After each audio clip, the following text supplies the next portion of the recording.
नमस्कार जी, एक बार पुनः आप सभी का हार्दिक स्वागत और अभिनंदन। आपके अपने YouTube चैनल JS एकेडमी में आप सभी प्रतिभाओं का एक बार पुनः हार्दिक स्वागत और अभिनंदन। हम इससे पहले वाली वीडियो में व्यक्तिगत शिक्षण की किंडरगार्टन विधि के बारे में अध्ययन कर चुके हैं। आज की इस वीडियो के माध्यम से हम नवाचारी विधियों पर विचार करेंगे। तो नवाचारी या व्यक्तिगत शिक्षण की जो हमारी दूसरी विधि आती है, व्यक्तिगत विभिन्नता की जो विधियां हैं, उन विधियों में हम पढ़ रहे थे। पहली विधि हम पढ़ चुके हैं किंडरगार्टन। हमने यह भी जाना, 1 मिनट आपको रिवाइज करा देता हूं कि जनक अगस्टस फ्लोबेल को माना जाता है। कब? 1837 में 4 से 8 वर्ष के बालकों के लिए उन्होंने एक विद्यालय की स्थापना की थी। 2 वर्ष बाद उस विद्यालय का नाम बदल करके उन्होंने क्या रख दिया? किंडरगार्टन रख दिया। और विद्यालय में जो अध्ययन की विधि थी वह आपकी किंडरगार्टन कहलाई। अगर आपसे पूछा जाए हमारे देश में सर्वाधिक प्रचलित विधि कौन सी मानी जाती है? किंडरगार्टन विधि मानी जाती है। तो उस विधि के अध्ययन के लिए आप हमारी उस वीडियो की लिंक पर जाकर के और वीडियो देख सकते हैं। तो आज की इस कक्षा में हम अध्ययन करेंगे व्यक्तिगत शिक्षण की दूसरी विधि, खेल विधि के बारे में। कौन सी विधि के बारे में? खेल विधि के बारे में। खेल विधि के बारे में तो जी सामान्य सी बात है, खेल विधि को पढ़ने से पहले एक प्रश्न तो यही आ जाता है कि सर्वप्रथम खेल को, प्रश्न आपके सामने रख रहा हूं, सर्वप्रथम खेल को शिक्षा में शामिल किसके द्वारा किया गया था?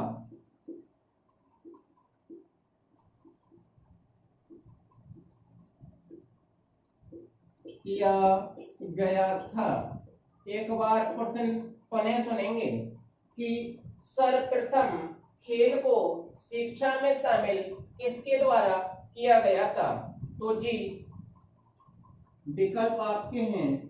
विकल्प आ में है फ्लोबेल, दूसरा है कोक, तीसरा है सुकरात,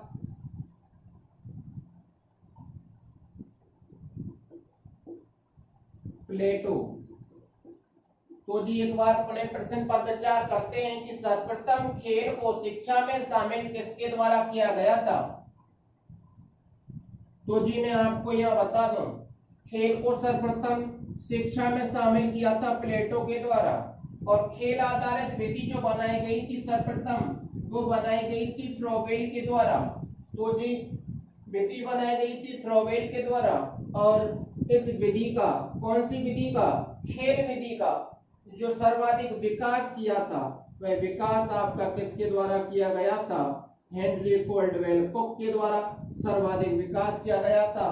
और विधि सर्वप्रथम बनाई गई थी फ्लोबेल के द्वारा। और सर्वप्रथम खेल को शामिल किया गया था प्लेटो के द्वारा। तो जी आज हम खेल विधि के बारे में पढ़ेंगे। एक प्रश्न के माध्यम से हमने समझा कि खेल को सबसे पहले प्लेटो के द्वारा शामिल किया गया था। खेल आधारित विधि सर्वप्रथम फ्लोबेल के द्वारा बनाई गई थी। और खेल विधि का सर्वाधिक जो विकास किया गया था वह विकास किया गया था कुक के द्वारा। कुक। अब बात आ जाती है यहाँ पर प्रवर्तक की, खेल विधि के प्रवर्तक की। यहाँ एक समस्या रहती है विद्यार्थियों के सामने। विद्यार्थियों के सामने यहाँ एक समस्या ये रहती है कि वो ये चयन नहीं कर पाते कि फ्लोबेल को खेल विधि का जनक माना जाता है या किंडरगार्टन विधि को, किंडरगार्टन विधि के प्रवर्तक फ्लोबेल को खेल विधि का जनक माना जाता है। तो मैं यहाँ आपको बता दूं, यदि प्रश्न आपसे ऐसे पूछा जाए कि शिक्षा में खेल को शामिल, तो जी प्लेटो के द्वारा किया गया था खेल को शामिल। तो अगर फिर आपसे प्रश्न पूछा जाए खेल आधारित विधि सर्वप्रथम किनके द्वारा बनाई गई थी? तो खेल आधारित विधि सर्वप्रथम बनाई गई थी हैंडकॉक के द्वारा। कॉक के द्वारा तो क्या किया गया था? विकास किया गया था। सर्वाधिक खेल विधि का विकास किसके द्वारा? कॉक के द्वारा किया गया था और विधि बनाई गई थी सर्वप्रथम फ्रोबेल के द्वारा। तो जी प्रवर्तक माने जाते हैं हेनरी कोल्डवेल कोको। कहां का निवासी था? यूरोप का निवासी था। यूरोप का निवासी था हेनरी कोल्डवेल कोक। इससे प्रवर्तक माना जाता है खेल विधि का। इसने 4 से 14 वर्ष के बालकों के लिए 4 से 14 वर्ष के बालकों के लिए 1921 में, कब? 1921 में अपनी पुस्तक का नाम था पिलावे। इस पुस्तक में क्या किया था? खेल विधि का प्रतिपादन किया था। जी यहाँ पर आपका संशय दूर हो जाता है कि यूरोप का एक मनोवैज्ञानिक हेनरी कोल्डवेल कोक, जिसके द्वारा 4 से 14 वर्ष के बालकों के लिए 1921 में प्लेवे नामक अपनी पुस्तक में खेल विधि का क्या किया गया था? प्रतिपादन किया गया था। तो यहाँ से आपका संशय दूर हो जाता है। अगर आपसे पूछा जाए कि गणित शिक्षण की सर्वश्रेष्ठ विधि किसे माना जाता है, तो गणित शिक्षण की सर्वश्रेष्ठ विधि हमारी खेल विधि को माना जाता है। खेल विधि को सर्वश्रेष्ठ विधि माना जाता है और प्राथमिक स्तर की यह एक महत्वपूर्ण और रोचक विधि है। प्राथमिक स्तर की एक महत्वपूर्ण और रोचक विधि किसे माना गया है? खेल विधि को माना गया है। और गणित शिक्षण की सर्वश्रेष्ठ विधि कैसी विधि? सर्वश्रेष्ठ विधि। कौन सी विधि? खेल विधि। प्राथमिक स्तर की महत्वपूर्ण विधि और रोचक विधि खेल विधि को माना गया है। हेनरी कोल्डवेल कोक ने खेल विधि को परिभाषित करते हुए कहा था कि बालक को जितना आनंद खेल से प्राप्त होता है उतना किसी अन्य से प्राप्त नहीं होता। उन्होंने कहा था कि खेल बालक की एक स्वाभाविक क्रिया है और जितना आनंद बालक को खेल के माध्यम से प्राप्त होता है उतना आनंद और किसी से प्राप्त नहीं होता। आगे हम खेल विधि के सिद्धांतों पर चर्चा करते हैं। खेल विधि भी कुछ किंडरगार्टन विधि की तरह अपने सिद्धांतों पर आधारित थी। तो पहला सिद्धांत है खेल का सिद्धांत। खेल का सिद्धांत, पहला सिद्धांत कौन सा है? खेल का सिद्धांत। उसके बाद में स्वतंत्रता का सिद्धांत, स्वतंत्रता का सिद्धांत। उसके बाद में मानसिक शक्तियों के विकास का सिद्धांत, मानसिक शक्तियों के विकास का सिद्धांत। और अंत में है मानसिक शक्तियों के विकास का सिद्धांत स्वक्रिया का सिद्धांत। किसका? स्वक्रिया का सिद्धांत। तो हमारी खेल विधि भी कुछ सिद्धांतों पर आधारित है। पहला है खेल का सिद्धांत। पहला कौन सा है? खेल का सिद्धांत, स्वतंत्रता का सिद्धांत, मानसिक शक्तियों का सिद्धांत और स्वक्रिया का सिद्धांत। तो हमने यहाँ एक बार पुनः आपको बता दूं, यहाँ ये पढ़ा कि खेल विधि का जनक हेनरी कोल्डवेल कोक को माना जाता है। खेल विधि का जनक किन्हें माना जाता है? हेनरी कोल्डवेल कोक को माना जाता है। हेनरी कोल्डवेल कोक ने 4 से 14 वर्ष के बालकों के लिए 1921 में अपनी पुस्तक पिलावे में खेल विधि का क्या किया था? प्रतिपादन किया था। और खेल को सबसे पहले शिक्षा में शामिल प्लेटो के द्वारा किया था। अब आगे बात आती है खेल विधि के गुणों के बारे में। खेल विधि की गुण या विशेषताएं। तो जी मैंने पहले भी आपको अगली वीडियो में बताया था कि जितने भी हमारी नवाचारी विधियां हैं या व्यक्तिगत शिक्षण पर आधारित विधियां हैं, उन विधियों के 2 गुण समान होते हैं। ये बाल केंद्रित होती हैं और मनोवैज्ञानिक होती हैं। कैसी विधि है? बाल केंद्रित विधि है और मनोवैज्ञानिक विधि है। कैसी विधि है? मनोवैज्ञानिक विधि है। मनोवैज्ञानिक सिद्धांतों पर आधारित है। यहाँ से हमारी प्रतियोगी परीक्षा में सीटेट 2012 में आपका प्रश्न यहाँ से पूछा भी गया है। सीटेट 2012 में पूछा गया है प्रथम पेपर में कि खेल विधि कौन से सिद्धांतों पर आधारित है? तो जी बाल केंद्रित और मनोवैज्ञानिक गुणों पर आधारित है। आगे है बालक में प्रतिस्पर्धा की भावना। कैसी भावना? प्रतिस्पर्धा की भावना का विकास करती है। बालक में प्रतिस्पर्धा की भावना का विकास करती है। अभ्यास की पूर्णता पर बल देती है। यह विधि अभ्यास की पूर्णता पर बल देती है। स्वतंत्रता पर आधारित विधि है। क्रियाशीलता पर आधारित विधि है। किस पर आधारित है? क्रियाशीलता पर आधारित है। स्वतंत्रता पर आधारित है। बाल केंद्रित विधि है। मनोवैज्ञानिक विधि है। प्रतिस्पर्धा की भावना पर बल देती है। विषय का व्यावसायिक ज्ञान प्रदान करती है। विषय का कैसा ज्ञान? व्यावसायिक ज्ञान प्रदान करती है। तो ये तो थे गुण। गुण के बाद में अब आते हैं दोष। दोषों पर हम चर्चा करते हैं। तो खेल विधि के दोषों में सबसे पहले दोस्तों, अब गुणों के बाद में आते हैं दोष। तो दोषों को पढ़ने से पहले पहला दोष तो यही आ जाता है कि यह विधि उच्च प्राथमिक स्तर पर उपयोगी नहीं है। उच्च प्राथमिक स्तर पर उपयोगी नहीं है। सर्वाधिक खर्चीली विधि है। समय अधिक लगता है। सर्वाधिक खर्चीली विधि है। समय अधिक लगता है। संपूर्ण विषयों को इस विधि के माध्यम से पढ़ाया नहीं जा सकता। और अंत में महत्वपूर्ण दोष जो आता है वो ये आता है कि खेल विधि के माध्यम से बालक शिक्षा न प्राप्त करते हुए अंत में उसका मुख्य कार्य मनोरंजन करना रह जाता है। बालक शिक्षा से भ्रमित हो जाता है, अपने लक्ष्य से भ्रमित हो जाता है और अंत में उसका कार्य केवल मनोरंजन प्रदान करना ही रह जाता है। यह बालक में स्वार्थ की भावना का विकास करती है। स्वार्थ की भावना का विकास करती है। तो ये कुछ दोष थे जो हमने खेल विधि के पढ़े। पहला दोष था कि खेल विधि में समय अधिक लगता है, खर्च अधिक होता है। समय एवं खर्च अधिक है। स्वार्थ की भावना बालक के मन में विकास करती है। उच्च प्राथमिक स्तर पर ये उपयोगी नहीं है। संपूर्ण विषयों को इस विधि के माध्यम से नहीं पढ़ाया जा सकता। संपूर्ण विषयों को इस विधि के माध्यम से नहीं पढ़ाया जा सकता। तो जी ये थी हमारी खेल विधि। खेल विधि के जनक के बारे में हमने जाना, गुणों के बारे में जाना, दोषों के बारे में जाना। उसके बाद में हमने ये भी जाना कि खेल विधि की किन किन सिद्धांतों पर कार्य करती है। तो हमने जाना खेल के सिद्धांत पर कार्य करती है, स्वतंत्रता के सिद्धांत पर कार्य करती है, मानसिक शक्तियों के विकास के सिद्धांत पर कार्य करती है और बालक को अभिप्रेरित या स्वक्रिया के द्वारा सीखने पर भी यह सिद्धांत पर कार्य करती है। हमारी कौन सी विधि? खेल विधि। अब व्यक्तिगत शिक्षण की अन्य विधियों में हमारी आती है बुनियादी शिक्षा।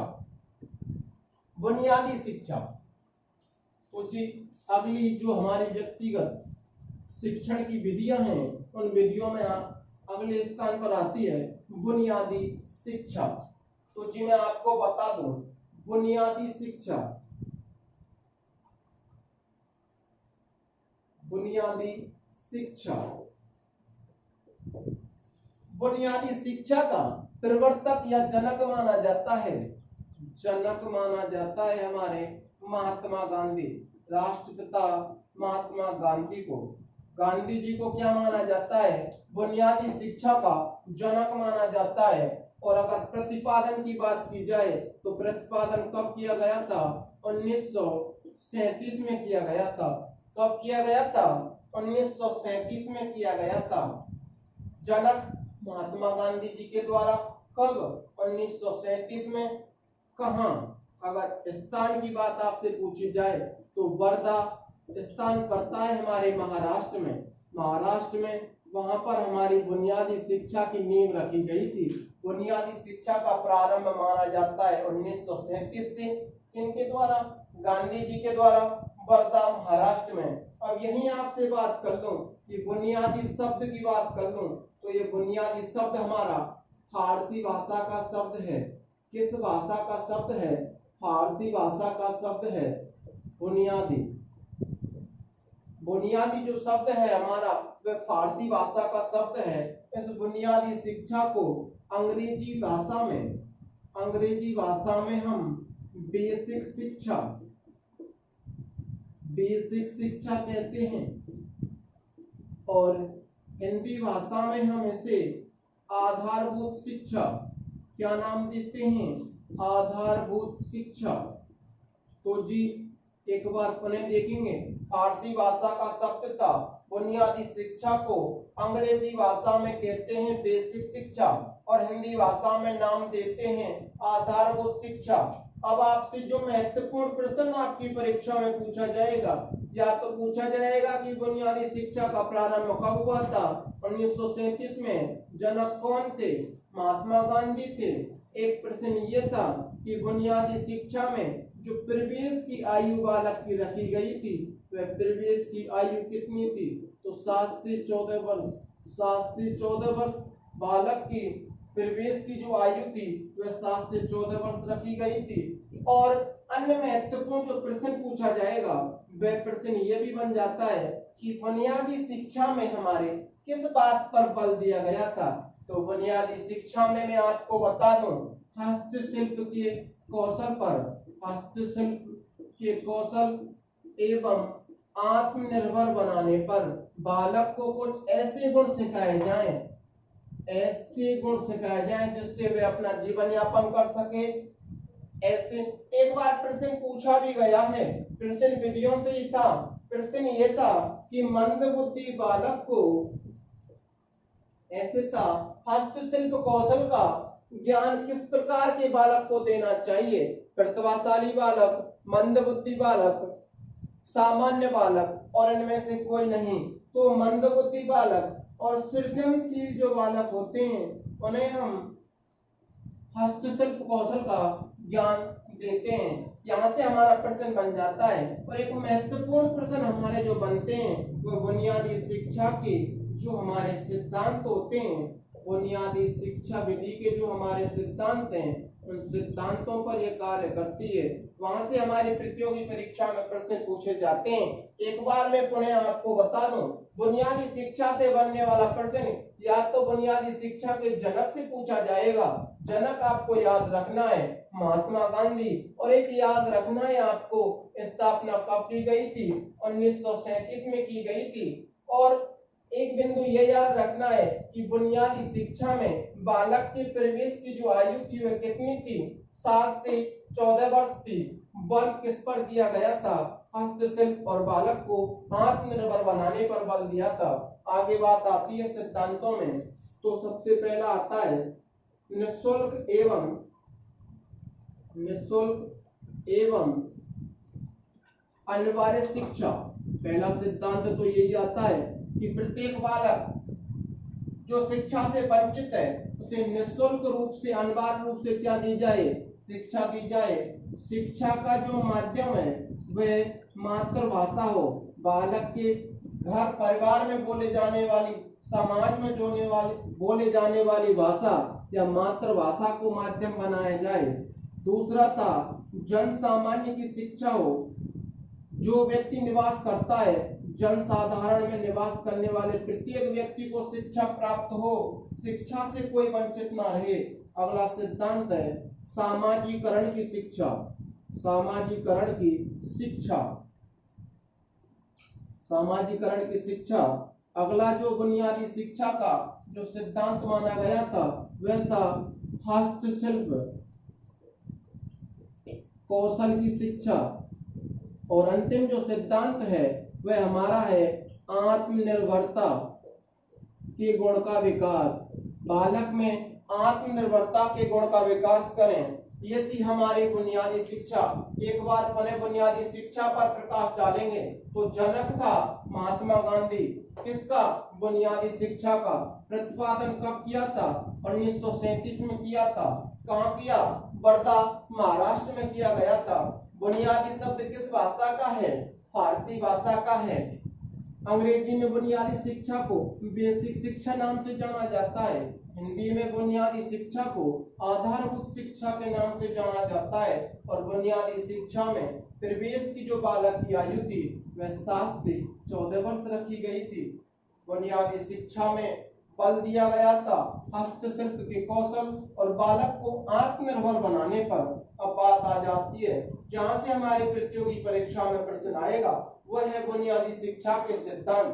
प्रश्न की प्रकृति होगी कि निम्न में से कौन सा बुनियादी शिक्षा के सिद्धांतों में सम्मिलित नहीं है। तो जी पहला है निःशुल्क एवं अनिवार्य शिक्षा, शिक्षा का माध्यम मातृभाषा हो, जन सामान्य की शिक्षा हो, सामाजिकरण की शिक्षा हो, हस्तशिल्प की शिक्षा हो और आत्मनिर्भर बने।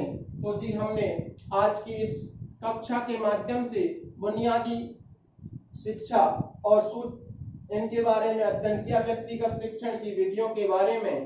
तो इसलिए आगे की जो वीडियो है व्यक्तिगत शिक्षणों पर हम अध्ययन करेंगे।